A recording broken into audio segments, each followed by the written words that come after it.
Okay, so a lot of benefits to citizen science. And again, if you have questions, you ask. So it does offer tons of opportunities for you. It does give you, a really good opportunity to participate in actual research with professional scientists. So it allows scientists to their research on a larger scale. So you figure you've got, well, for me, for example, when I was the Watchable Wildlife biologist, it's really hard for me to research by myself. So I worked with UNL, I work with Naturalist, and I work with just private citizens on them help me do some projects. And I'll show you those projects here in a little bit. And I believe they're still ongoing. It also allows for citizen engagement. One thing that people want to do is they want to take ownership in the world around them.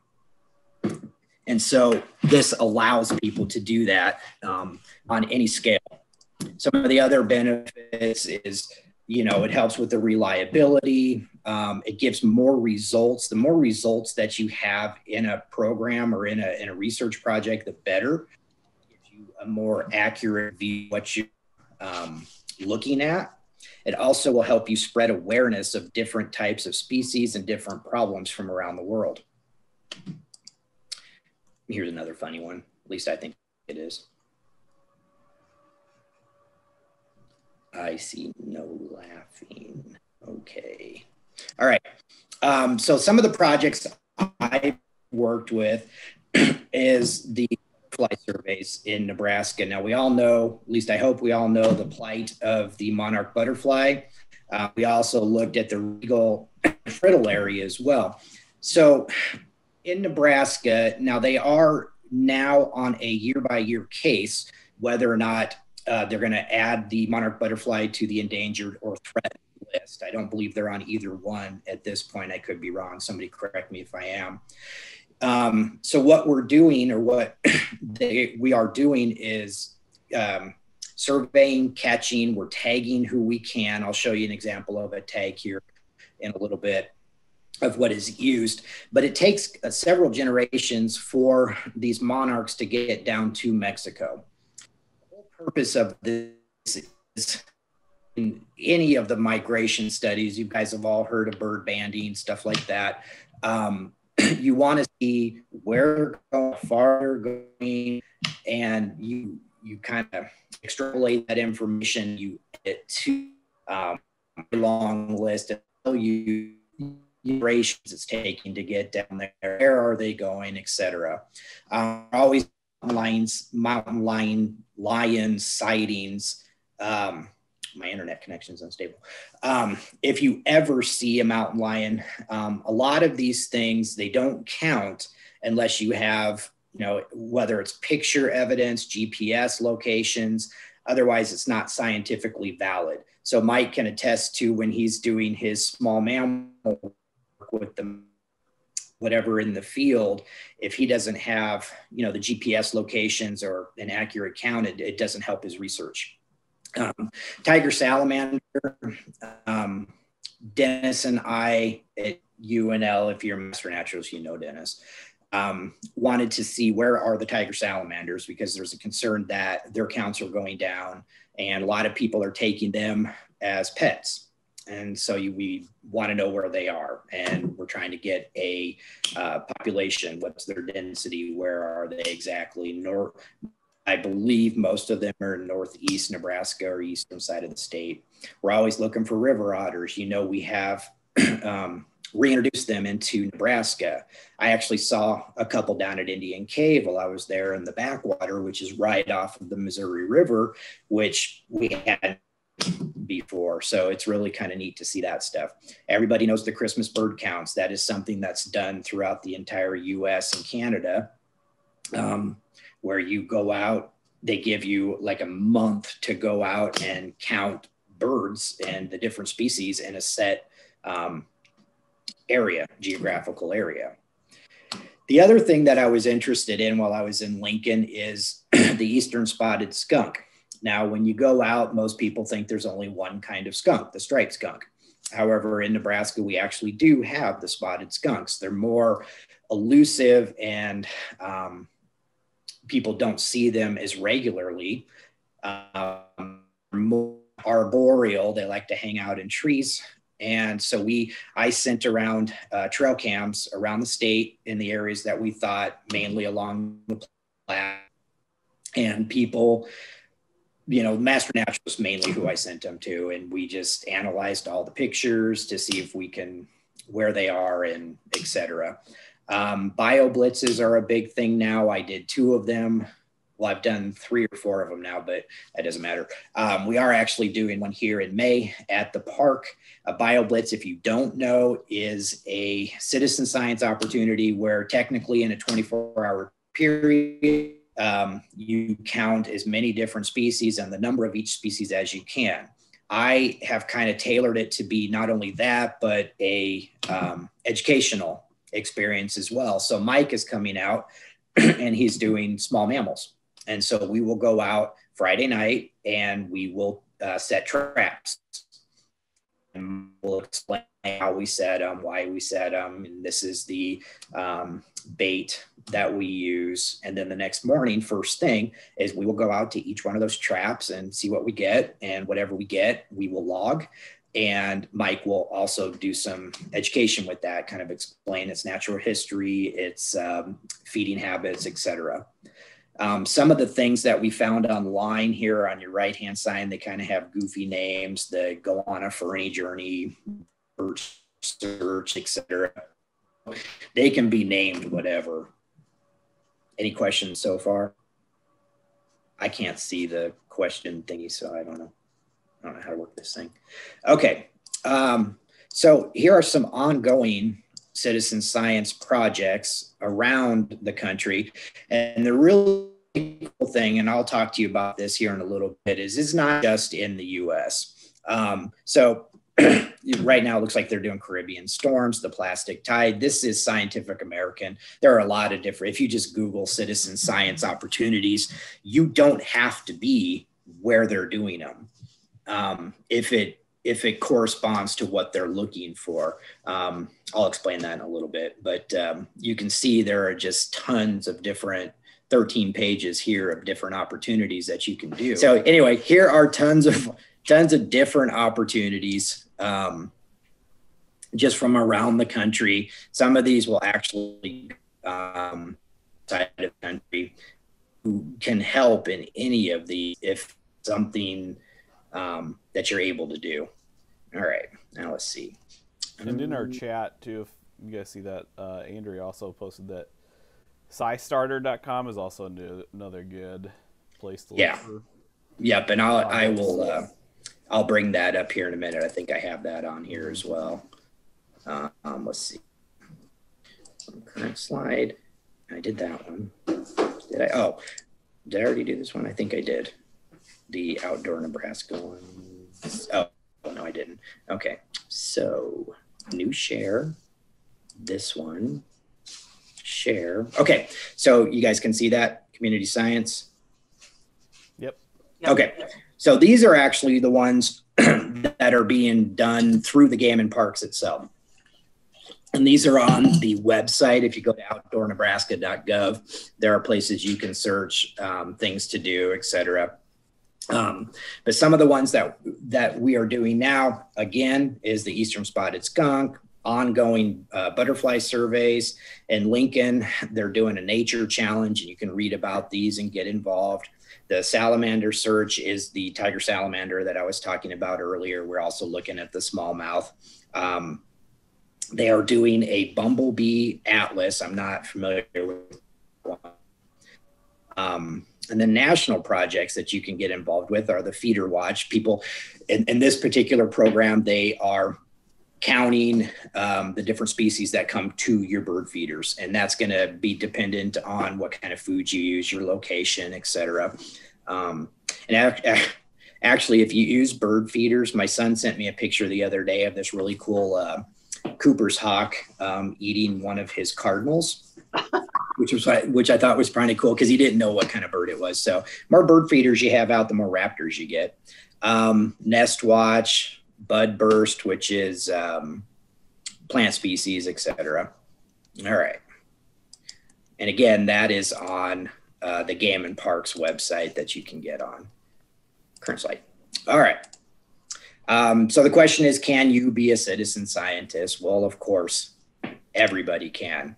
So here are some suggestions that I found just on a quick Google search of where you can go. The first thing I always say is don't be afraid to make the call. If you're interested in doing citizen science, call UNL, call Matt, call Mike, just pick up the phone. The worst they're going to say is, no, we're not doing anything at this time. But any scientist that is doing research, most of the time, they're going to welcome help. And that's an opportunity for you to get involved. As you see on this monarch here is a tag. Those are very light stickers, and you put them on the wing, and obviously they stay. And then whoever finds them next, whether it's down where they're resting in Mexico or wherever, then hopefully that gets reported to that email that's sitting there. So again, call places, conservancies, local parks, different websites, like I said, Citizen Science Association, SciStarter, NPS, NASA, etc. So there are lots of places that you can go just to get involved. And again, it's not just things that are going to be done here in Nebraska. So also, and you saw this on a previous screen, doesn't have to be just animals. It could be, like astronomy, it could be with rocks, it could be plants, etc., trees. People are always doing just everything. It can be dependent if you're looking for local stuff on the season, the time of day, temperature, precip, etc. One thing I always point out, please always pick up the litter if you see it. I hate that, and I'm sure you do too. One of the sites that I use is iNaturalist, and I'm going to bring that up real quick. Have any of you guys used iNaturalist before? If you're raising your hand, I can't see it.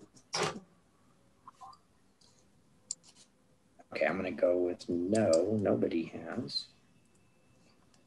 Somehow I still have login for when I was the watchable guy. So, okay, so iNaturalist, it looks rather daunting as you get in here, but what I wanted to show you are projects that are going on around the world, at least some of them. So, reptiles and amphibians in California. The reason I'm showing you this, you guys can all see it, right, Matt? Mm-hmm. Okay. Oh, thank goodness. If you're doing a project, for example, I set up here in Nebraska when I did a couple of the bio blitzes. As people go through and you're filling out this information and you're saying, okay, I saw this red-tailed hawk in this nest at this time, whatever. If somebody else from anywhere around the world is looking for that information, it'll go to them. So not only are you helping for, in this particular case, my bio blitz back in 2016, you may be helping some guy in Canada with his research. So citizen science can expand everywhere, which I think is a really cool thing. So this is free to get on here, and you can research and look at different projects if that's something that interests you. I like it, but there are tons of different places that you can go do these things. Now, as it says, this is my slide. When I was a teacher, every day when I taught biology and environmental science, every day when I brought up my class, this is the first thing that they saw. Here is our current world population. And there's a reason in this, because if you compare that to, where'd we go? That's that one. Okay. If you compare that to this guy, yeah. Here is the percent of species at critical risk of extinction. So if you think citizen science, and it can be just a fun thing to go out and do and learn new things, but there's a reason why we're doing it. Because I mean, we've already lost what, 21.5% of our species in the world. And that's kind of sad. At least for me, it is. All right. From current slide. Okay, so what is in it for you? You can, if you're younger, it can add to your curriculum vitae, which, you know, some of my staff here are going to grad school. They're looking for better jobs, and this really helps out to have this stuff on your resume. You get to go outside, get a tan. You help protect the environment. It's free. It may cost you gas money, but it's free. You get to discover new things you didn't know, things you want to learn about. You get to hang out with friends and family, get everybody involved. You get to meet new people around the world. Most of it is usually online. Please don't date them or send them money. And what's this one? Oh, exercise, which is what I need. Truly helping professional scientists in their research. So it's very important to be able to do this stuff. Here are some graphs that you could be doing. And then do you guys have any questions? Anything at all? I cannot see. I don't know how to see the, can I do it that one? If you raise your hand or anything, just speak up. If you no? Go, oh, go ahead. Yeah, go ahead. That was me. I was also saying on Inaturalist, we do have a Master Naturalist started project, just a general field guide to Nebraska to try and see how many species people can identify and log on there. And I was going to look it up to see action on it. Yeah, let me see if I can remember that up real quick. That's that. That's that. That's that. Is.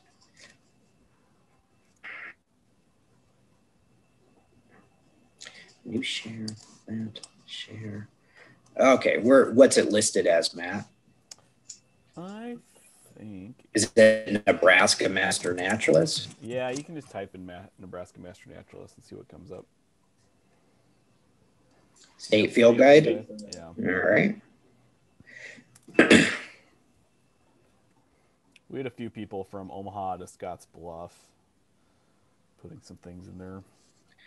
So this is an example of an ongoing one. And it looks like if you, I don't know if you saw how I did that. If you, once you set up your account, I just typed in Nebraska Master Naturalist and it brought up several things, but looks like right now there are 2,400 observations. This will show you zoom in on the map where the locations were around the state. Looks like most of them are in Western Nebraska. Let me know if I'm going too fast.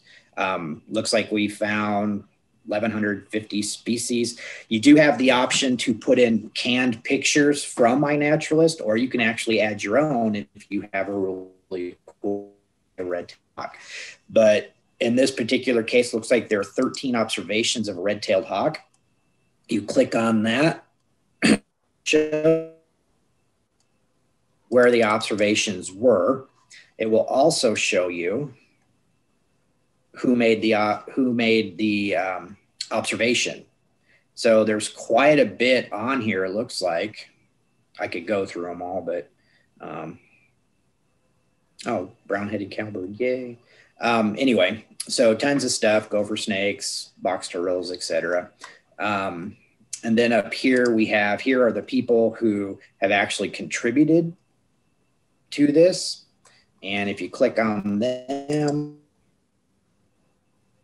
it'll bring up his information, provided he added any or what he decided to add. So it'll have, you know, his website, who he is, or what his interests are. So it's really kind of a cool thing. And you can actually reach out to tons of here and see what they're doing and see if there's any way that you can help. Any questions on that? That help, man? See if I can go, oops, go back to your thing. There you go. Any questions? Any more questions? I believe Robert has the question. His hand's up. Yeah, I can't see that. I don't know how to do it. I'm real dumb. He can just unmute himself. Okay.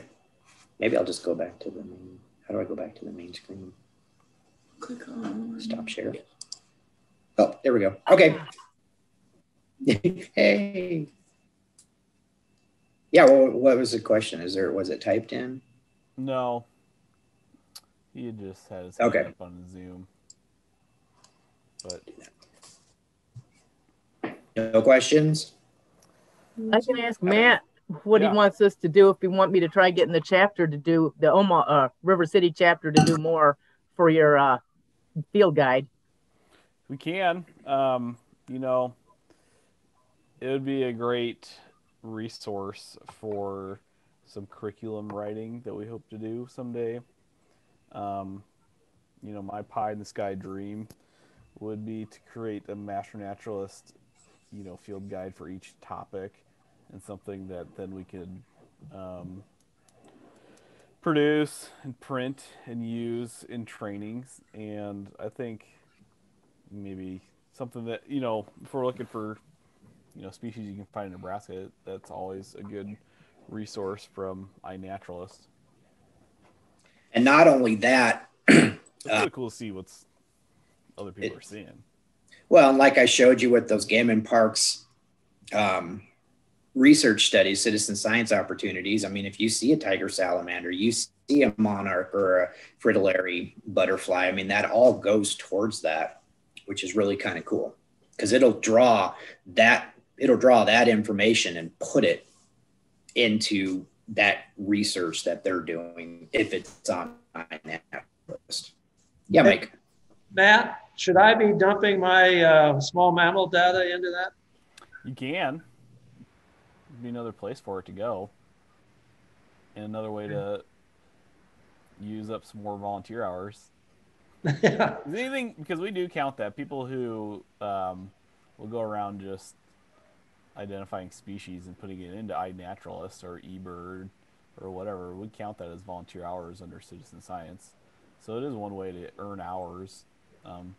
No, I guess I was specifically curious about the field guide thing. I wasn't aware that we had that in the program. Yeah, I didn't start it. There was somebody who started it, I think in 2015 or 16, just as something to do. And then I know we've had about a half a dozen Master Naturalists get really into it. You know, and if nothing else, it's kind of cool to see what people are seeing. I mean, you know, maybe somebody saw a golden eagle in southeast Nebraska, you know, which is odd, but there you go. I mean, that'd be kind of neat to see. An interesting thing too with iNaturalist, I know there might be other people who can speak to it more and how it works, but there is a little bit of a AI component to it. So if you're looking at a caterpillar, for example, and you don't know the species of it, you can take a picture of it, and then the program or the app will then identify it. And if not the app, people around the country can jump in there as well. And you can set up your own research projects too, if you're interested in doing them. I mean, if you're doing stuff in your backyard and you're looking at the, you know, assassin bugs or, you know, whatever, and other people may add to that. I've also used the Seek app, SEEK, to identify things. I've had people send me stuff like, "You're the naturalist. What is this?" And so I'll be like, I'll come up with an answer, but it's like, no, the app did. It might be a lie, but you're going to say it anyway. But what are your thoughts or anybody else's thoughts? I've heard some people have concerns with iNaturalist as far as, so say, for example, you're out crane watching and you see a whooping crane. So ideally, you're supposed to call Fish and Wildlife or the state if you see one to notify them where it's at, instead of, you know, putting it into iNaturalist, because then other people might flock to go find a bird and create, you know, some secondary issues that were unintended issues there. And now's when you're going to see them. Mm-hmm. You can always enter your picture later is the other thing with iNaturalist, that you can take the picture in advance and notify Game and Parks or whatever, and then 2 weeks later post it to iNaturalist to kind of dodge the flocking of humans. And that would be what probably I would do. I know that when we did the City Nature Challenge last year, Joe Langaby entered a phenomenal amount of pictures, but she had not taken them all that day. Mm-hmm. And that was one of the things that she had a set ready to go in. And because I said, there's no way she can be that fast taking the pictures. But she had them logged and ready to go. And she was within the parameters of when you could take them and when you could log them and everything else. But she's just really into it. I saw her name on the list of what he just showed us for people who submitted to the guide. And she just is getting really good at taking pictures and uploading them. Well, and Judy just brought up a point that made me think of, on iNaturalist, you can set a time frame parameter for when you're doing your research project or whatever, and then after that or before that, people cannot add to it, which is handy. I wanted to ask if you could share any results or findings from any of the studies that Game and Parks has been running. We've seen I haven't been in the biology department, the Watchable guy for a couple years, but you can always call the Watchable Wildlife person out there. When I was doing the butterfly surveys, we had a ton come in. I mean, the population looked really good. At the Eastern Spotted Skunk, while I was there, we probably saw 2 or 3 is all that were positively identified. Mountain lions, they're, we all know where they are. The tigers, wasn't a lot of result for that. I just think weren't, when they went, yeah, I saw a tiger salamander. Well, do you have a picture or GPS? Well, if they don't, it didn't count. So that's part of the problem there. So, I mean, it's kind of sporadic. And really what that comes down to is notify people that we're doing it. So if people don't know, it doesn't, you're not going to get the results you're looking for. I'd really like to know about the spotted skunk just to see how many are actually out there. That would be really neat. And to throw this out there for you naturalists, as far as the program goes, we do have things like trail cams that people can check out if they wanted to have their own project or something they want to do. We also currently still have some funds available. I sent out an email about this maybe a month ago, but for Master Naturalist in Action grant carried over here the next 5 more months, we do have some funds that we can use for Master Naturalists if they want to do some sort of citizen science project for equipment like trail cams or traps, or we've done also anything to field guides and educational curriculum. But I think I stole a bunch of your trail we got for that yeah, spot. and then we've got things like water quality testing kits. We've got our own educational trunks that they're about 3/4 the way finished until COVID hit, but those will be finished up hopefully here this spring. Now, I will tell you a limitation on the trail cams. The mansion here at the park is haunted. Apparently, trail cams will not pick up ghosts. So maybe you haven't that's tried hard FYI. Oh no, I put it in every room and it was up there for over a month. So nothing. I also wanted to share too that as part of the Master Naturalist program, I'm also part of just a core group. We don't have an official board or anything yet, but of a Citizen Science Nebraska network.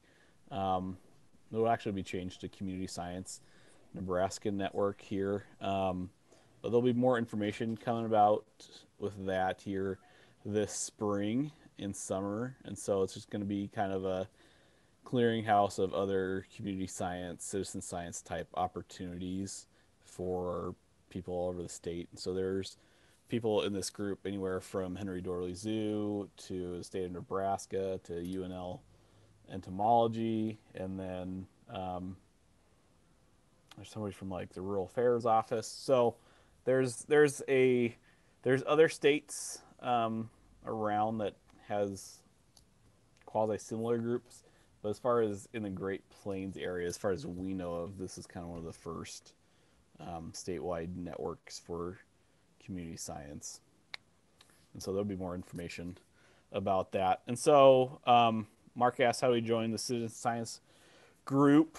More information about membership will be coming out. We're still, we did earn a Pisces grant last year to do some or just initial development of what that's going to look like. And so we have a student worker, I think, that was just hired actually last week or 2 weeks ago at UNL. They'll help us do some basic stuff with anywhere from like graphic design to some website organization. So we'll have a presence and start reaching out about that. So it's on the horizon. So I guess my takeaway from this whole talk, sorry, Mike, is like I said, if you're interested in doing anything, don't be afraid to make the call. If, you know, what I did is I just got online and looked at the UNL professors, called them, you know, hey, what are you doing? Can I help? If they said no, all right, who can I call? Just make rounds. Just to add a little bit to what Adam said, when I would be doing a chat for the Master Naturalist, I would just tell people that find out what you like to do. I mean, what critters do you like? What plants do you like? You know, just what is it that, you know, floats your boat? And then find somebody that's doing research in that area and see where you can help or assist or, you know, learn more. I think you just find something you like doing and you're going to be doing it. Or if you can't find somebody, set up your own and send out an email to all the Master Naturalists or whoever you want to. And, you know, Master Naturalists, we'll all jump on it. And in the chat, I just put in, so Game and Parks hired a new watchable wildlife biologist here a couple months ago, Olivia DeRunga. And so I just put her contact information in the chat. And so some of you guys, she'll also be a part of this meeting we're having here on Friday. So Game and Parks reached out to us. They've got that wetland on their headquarters property that they're going to try and do some habitat restoration at.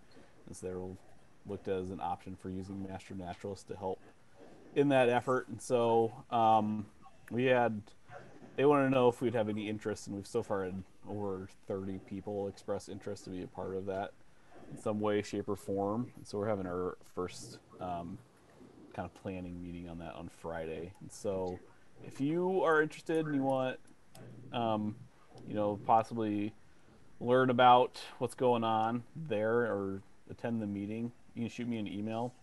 And so then after Friday, if you want to be a part of the meeting, I can send you the Zoom info. But if you just want to be aware of it, maybe not attend the meeting, let me know, and I can send you kind of the summary of what we're going to be doing there.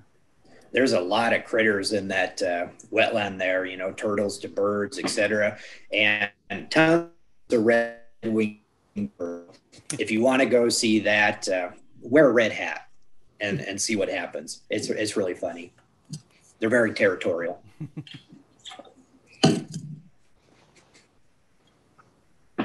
Well, does anybody else have anything to add or ask Adam? Well, I appreciate you struggling through this. Sorry, I'm real dumb on Zoom, but thank goodness I've got somebody here that can help. Now I'm a pro, and I will never do another talk. So there you go. You will also, do you want us to send, I can send out another request about an information about your bio blitz? Sure. Yeah, absolutely. All right. Yeah, that'd be great. For that, we'll get that up on our calendar too. But yeah, so thanks for everybody taking the lunch hour to join us. This will also be posted up on our YouTube page as well. And so we'll be adding these things. And so if anybody else, like I said earlier, has other content topics, things that they think would be a good fit for this, let me know. I'm all ears. or like Mark James over here all said, this would be a good opportunity too. We can have master naturalists present on their topics as well. So I'm going to put that out there. That's a good one. So if any master naturalists are doing projects, you can share them. That'd be awesome. And if you have time, come out to our BioBlitz. It's in May. Looking for volunteers. It's the first BioBlitz done out here at Buffalo Bill. So I'm really interested to see what's actually out here. Right. Ready, break. Thanks, guys. Right. Thank you, everybody. Have a good day. Thanks, Matt. Thank you. All right. Talk to you later.